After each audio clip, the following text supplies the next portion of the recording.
The other ambassadors warn me of famines, extortions, conspiracies, or else they inform me of newly discovered turquoise mines, advantageous prices in marten furs, suggestions for supplying damascene blades. And you, the great Khan, asked Polo? You return from lands equally distant, and you can tell me only the thoughts that come to a man who sits on his doorstep at evening to enjoy the cool air. What is the use, then, of all your traveling? It is evening. We are seated on the steps of your palace. There is a slight breeze, Marco Polo answered. Whatever country my words may evoke around you, you will see it from such a vantage point. Even if instead of the palace there is a village on pilings and the breeze carries the stench of a muddy estuary. My gaze is that of a man meditating, lost in thought, I admit it. But yours? You cross archipelagos, tundras, mountain ranges. You would do as well as never moving from here.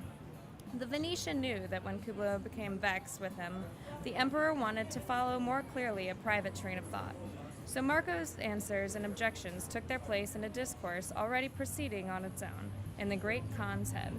That is to say, between the two of them, it did not matter whether questions and solutions were uttered aloud, or whether the two went on pondering in silence. In fact, they were silent, their eyes half closed, reclining on cushions, swaying in hammocks, smoking long amber pipes.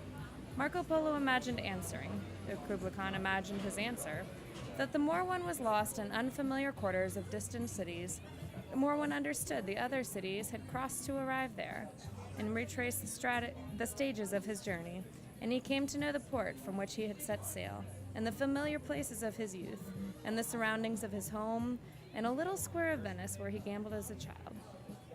At this point, Kublai Khan interrupted him, or imagined interrupting him, or Marco Polo imagined himself interrupted, with a question such as, you advance always with your head turned back?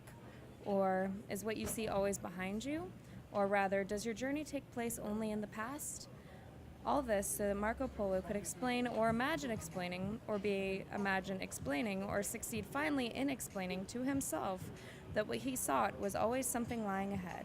And even if it was a matter of the past, it was a past that changed gradually as he advanced on his journey, because the traveler's past changes according to the route he has followed, not the immediate past, that is, to which each day that goes by adds a day, but the more remote past.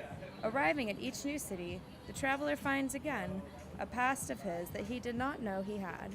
The foreignness of what you no longer are or no longer possess lies in wait for you in foreign, unpossessed places. Marco enters a city.